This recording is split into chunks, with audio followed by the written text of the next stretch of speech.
And with that, what I want to turn to now is this second Dutch DPA enforcement action, Booking.com. So Jonathan, what is this particular enforcement action, Booking.com, about? Yeah, so this is a case where the lead DPA system did work, and Booking.com's lead DPA here was the AP in the Netherlands, and it's about a data breach. So Booking.com had issues with a database under its control. About 4,100 of its customers had their data exposed, and they weren't told, or the regulator wasn't told quickly enough. So you might remember that there are two obligations to notify data breaches under GDPR. If you can't prove that there's no likelihood of harm, then you have to tell the Data Protection Authority as soon as you can, usually within 72 hours. And if there is a likelihood of serious harm to individuals, then you ought to tell them as soon as practical. 72 hours timeline isn't specifically mentioned there, but that's a good rule of thumb, if not sooner, when there might be identity theft. Here, there was a possibility of identity theft, at least for some of those 4,000 people. In 97 of the individuals' cases, the CVV code, that number on the back of a credit card, was also exposed. Wow. And according to the AP, Booking.com knew of the data breach on January 13th, but it didn't tell the AP until February 7th. Now, it had told the individuals affected on February 4th, so that was a good thing in trying to reduce the harm to individuals by telling them and telling them to be on their guard. But the Data Protection Authority wasn't put in the picture quickly enough. And as a result, the AP has fined Booking.com 475,000 euros. Now, of course, it's important to remember, for the reasons we've just talked about, that there could be additional investigations.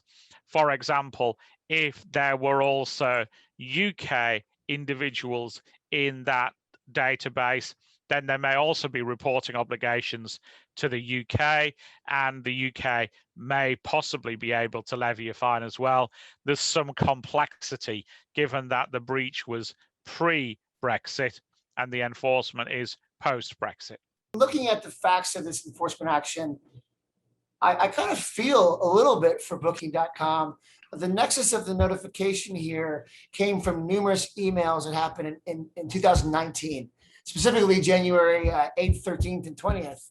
They then had an internal investigation, which concluded on the 4th, reported on the 7th.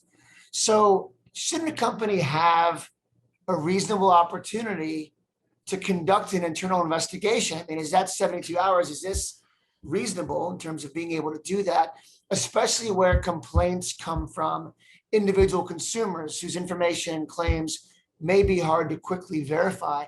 Shouldn't an organization have a reasonable time frame to conduct an investigation prior to notification? Well, my personal view is that 72 hours is too short. And you'll remember that in 2012, the original proposal was 24 hours to report a data breach. Right. And I and others got in touch with the Commission and reached out to them and tried to show what that likely meant. You know, it's akin to telling burglars that we're going to give you a warning before the police are onto you so that you can get out of the building quickly enough. So 72 hours is too short, but that's the law. Now, in extreme cases, you will be able to say to a Data Protection Authority that we delayed the notification because there is less opportunity to delay the notification to the regulator than there is to individuals, because the regulators obviously are deemed to be secure. So you're not telling the rogues if you're telling the regulator. But what people mistakenly believe, from my experience of doing 60, 65, 70 data breaches a year, is that they believe that the 72 hours kicks in when they've found the solution. And it doesn't. It kicks in when you've identified the problem or the issue. And oftentimes, the investigation isn't as to whether there is a breach or not, but the investigation is often what is the nature of the breach and how do we fix it? And too often we see IT teams delay telling the regulator until they can tell the regulator bad news and good news. And that's not what the law says. If you've only got bad news, you still have to tell the regulator that. And of course, in some cases, the regulator can help. This was a multi-jurisdictional issue, and regulators can sometimes help by signposting you to resources that might not be available to you, and through communication amongst DPAs. So organizations have got to get much better at acknowledging when they've got a problem, because that's when the clock starts running in most cases.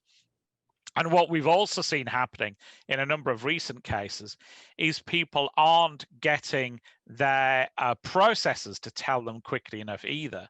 So let's say you're outsourcing payroll, the payroll provider knows it has a breach and it sits on it for 2 days and tells you on day 3. Well, that doesn't mean to say that you get another 2 days because the payroll processor sat on it for 2 days. Right. That 3 days is an absolute.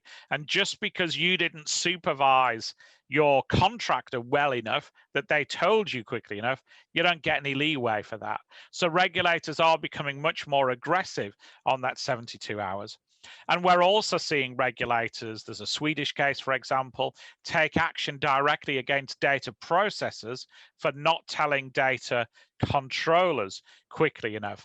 So if you're just processing data on behalf of somebody else, let's say you're a law firm, you're processing data for your clients and you lose data, then you're also going to have to get out of the blocks pretty quickly as well. And I assume as a data processor, it's not a defense to say that there wasn't a reporting clause in your contract with the controller, right? You have an affirmative obligation to report. Yeah, and by saying things like that, you've potentially got double jeopardy, because it's clear from the regulators that they can fine you for the breach, they can fine you for late reporting of the breach, and they can also fine you for inadequate technical and organizational measures, so Article 32 breach. So that's a dumb thing to say in most cases. You know, we've talked about it before, Matt, but we've got cases like H&M where the Data Protection Authority gets much more excited about other failings in the organization than it does by the data breach report, and potentially by saying, oh, we didn't report the breach quick enough because all of our systems are terrible, you're opening yourself up to a much wider and more damaging investigation. You mentioned with Cordery and your work with your team, you're doing 60 to 70 data breach projects a year. Are you seeing a trend towards your clients or organizations generally trying to get ahead of this and implement technological controls and administrative controls to address these types of timeframes, like the 72-hour reporting timeframe? Or is what you're doing more reactionary and reacting to a corporation or a client that's undergoing something post-breach? Yeah, I think it depends. This is probably the wrong analogy, but somebody said once about Elizabeth Taylor, I think Elizabeth Taylor had said that she was much better at knowing what to do on the honeymoon the 6th time than she was on the 1st.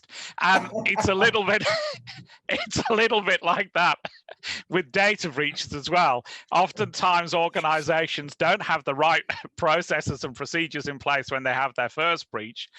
By the 6th, they're getting much better at it. And I think what organizations who do this well always take, sometimes you don't have to report a data breach, but you've always got to have that wrap up, just as in the airline industry where you meet and you decide and you analyze near misses as well.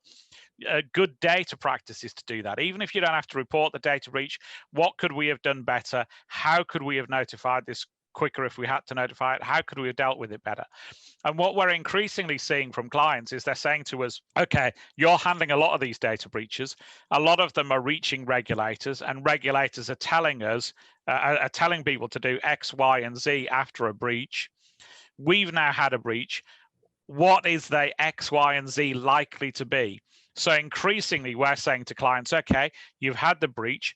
Here are some remedial actions that might fix it. If you can commit to some of those within that 72-hour window and tell the regulator that you've had this self-analysis and you think that here's the problem, here are some quick fixes, then your regulatory outcome is likely to be materially better because of that. So a lot of organizations are investing in learning, they're investing in processes, and they're doing these debriefs after they've had an event or a near miss, which is encouraging them to get better each time. With regards to breach notification, so obviously this action is all about notification. Can you briefly lay out the basics for our viewers? Again, the guide is for beginners and experts alike. Can you lay out the basics for those who may not be familiar with the notification requirements under the GDPR? What are the primary differences between Article 33 and Article 34? Yes, it's more or less a burden of proof issue in very simple terms. You have to tell a regulator, unless you're sure that there isn't a risk of harm, and you should tell an individual if you think that there might be a serious risk of harm. And I'm paraphrasing, the exact wording's slightly more cumbersome than that, but it's basically you're looking at harm. So many more data breaches will be reported to regulators than are reported to individuals, because that threshold is somewhat different. But of course, in some cases, it's good practice to tell the individuals, even if you don't think you've got a legal obligation to tell them under Article 34. You might do that because you think that you want to be transparent with people, which would be your GDPR Article 5 obligation. You might want to tell people because they're employees and you want them to be on their guard against identity theft, or you might want to tell people just because you think it's the right thing to do. With regards to the fine, what's behind this fine? This 475,000 euro fine, this is in line with the Twitter fine from the Irish DPC in 2020. That was about 450,000 euros. And recently, though, on the other side, the Dutch DPA fined a political party for a breach notification failure, only about 7,500 euros. Now, that particular case only involved about 101 data subjects, but can we assume, again, earlier on our Happy Birthday GDPR video, we talked about this fine structure, this two-tiered structure, that was really the thing that scared a lot of people when GDPR was coming out. But can we assume that based on how some of these fines are sussing out in these breach notification failure matters, that this mid 400 euros range could be the fine amount for actions that are not intentional, but are more negligent with regards to breach notification? Is this becoming somewhat of a standard, do you think, in terms of the fine amount for this type of action? I think it's probably too early to say. I think that you're right to say that the Twitter action's significant. And of course, what we had there was this went through this concomitancy procedure, this procedure where at an EDPB level, the different DPAs chip in what they think the fine amount should be. So my suspicion is that the AP saw the writing on the wall, the consensus come from the Twitter case and get a number around the same level, because they knew that would make the process easier at an EU-wide level, given that I think some of the data subjects here were within the EU, but not in the Netherlands. So I think we might find some DPAs pick around about this figure as something that everyone can live with, and we'll get some DPAs think the fine should be higher and some think it should be lower, but at least you might manage to smooth the process at an EU level by picking around this number. I think what we'll find, though, is that we'll see fines that are much lower and much higher. And there are a number of factors that DPAs are taking into account. There'll be things like the technical measures that they applied, how soon they were out of the blocks, the number of data subjects affected, the types of data affected, whether that includes sensitive or special category data, whether that includes data that could lead to identity theft, and then critically, what the organization has learned. So if you come to the regulator quickly with a package of measures that fix, to use a Dutch analogy, that put a finger in the dike and stop the flood coming in, if you can be self-aware and go to the regulator with those measures, then your eventual resolution is likely to be more favorable. That might not involve a fine at all, but it might reduce the level of fine that you could otherwise expect. I'm surprised it took us this long talking about two Dutch enforcement actions to make the finger in the dike adage analogy. So kudos, thank you for putting that in there. I'm sure I could work that into the title somehow. Yeah. But Jonathan, this is obviously not the first breach notification case. Why is this specific action significant? Well, I think it's significant in many respects because it's one where we've had a bit more openness and transparency. A lot of the data breach cases we're seeing, you're getting not that many details. You know, some regulators give you a lot of details, some not many at all. So I think partly it's significant because of transparency, and partly I think it's because it's almost like it is a typical data breach. You know, this data breach is probably very similar to another 30 or 35 that have been across our desk in the last 3 years or so. You know, it's quite often the organizations are relatively good at wrapping their arms around data security at home office, but they forget who else is handling data on their behalf, in this case, in the Middle East. And if you're an organization who has got an international presence, it's a reminder that you need to do all that training around GDPR, do all that security about GDPR through your whole operation, not just the EU-based bits. So what are the takeaways from this case? What are the survival tips? So if Booking.com were to have come to you after all of these circumstances that already occurred, what would you have told them? What can we tell organizations with regards to breach notification that they should be doing to avoid these types of actions? I think, first of all, it sounds obvious, but data security is important. And when you've had a breach, that's likely to be priority number one for the data breach team.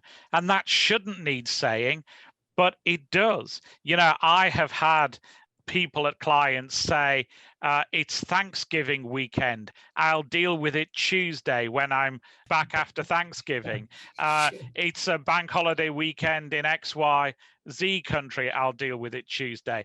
Wait. So are you telling me that the 72 hours that also includes holidays? You don't get a break if it's Christmas or New Year's?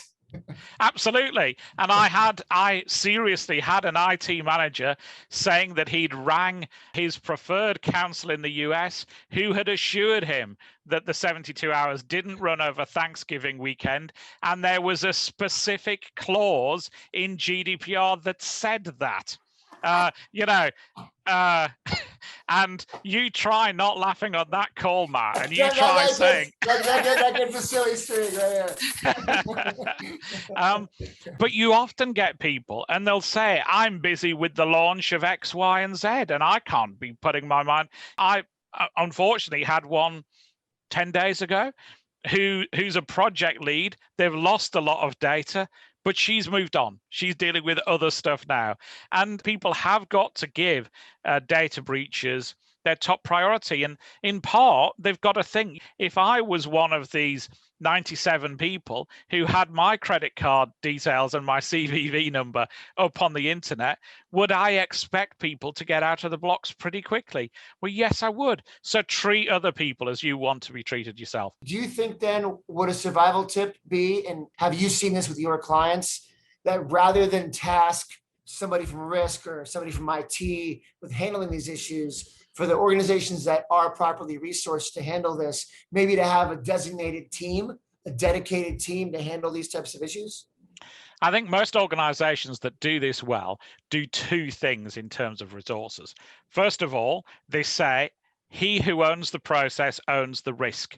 So if it's if it's payroll and HR decided to use that payroll provider, then they still own that risk. And when that payroll provider messes up, it's HR that still has to shoulder most of the load. But at the same time, those organizations that do it well have a data breach response team. And that team rehearses, it has muscle memory, it's task orientated, and it knows how to deal with data breaches. And usually that's a multidisciplinary team. Normally it's somebody from IT, it's one of the folks from legal, one of the folks from compliance, maybe somebody from public relations, investor relations, maybe somebody from HR, because a lot of breaches involve employees. Either it's employee data that's gone or it's an employee that you think is responsible for it. Maybe it's somebody from vendor management as well, if that's a separate bit of your organization. And those organizations that do it really well, as I say, they're either like Elizabeth Taylor, where it's not their first ride at the fairground, or they rehearse to make sure that they know how they all work and they know roles and responsibilities, and they can get out of the blocks pretty quickly. And those organizations that do it really well have some systems in place for handling data breaches as well. And that might be an automated system, and for full disclosure, we've developed one, or it might be a war room and whiteboards or whatever the Zoom equivalent is, to make sure that somebody's got their eye on the time at all times and is making sure that you stick to those deadlines. But those organizations that rehearse get materially better outcomes after a data breach. Are you, with Cordery, are you guys doing tabletop exercises like that with your clients? In terms of absolutely. And we've done I think the last time I looked, somewhere north of 500 people had been through what we call Cordry Data Breach Academy. Sometimes they've done that as part of their professional CPD for information security professionals. So we've done some courses in partnership with some professional associations. Sometimes they've done that in a competitive environment, where we've had some sessions where we've had organizations compete against other organizations, bit of gamification.